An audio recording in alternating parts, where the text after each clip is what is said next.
la lluita de l'ésser humà.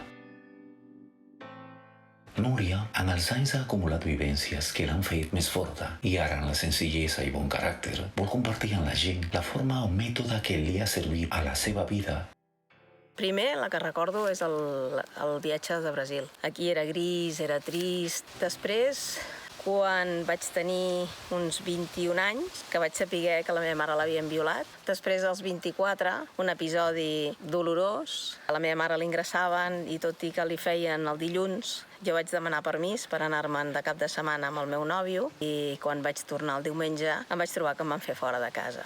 Després, als 27 anys, vaig tenir 3 vessaments cerebrals i després ja m'ha marcat el naixement de les meves filles, que ha sigut algo preciós, 2 nenes, amb 8 anys de diferència, amb 2 avortaments entremig. I després ja, quan em vaig divorciar, que vaig caure en mans de 3 maltractadors narcisistes. Com vas poder superar tot això? Amb força de voluntat, amb ganes de viure, amb passió per la vida. Aquestes coses s'obliden? Les coses no s'han d'oblidar, les coses s'han de superar. Oblidar no serveix de res, perquè si oblides les coses és possible que les tornis a viure. Si les superes, és un aprenentatge. Quines coses et motiven?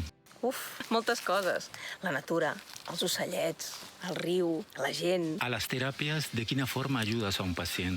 I moltes vegades el que ens falta és l'amor i la comprensió des del cor. Pots fer 3 coses. Pots sanar una ferida del passat, pots desbloquejar una creença limitant o pots potenciar una persona, una parella o un grup. Fem teràpies de parella quan hi ha un desgast. Llavors també podem aconseguir que aquesta parella es torni a enamorar, es torni a entendre.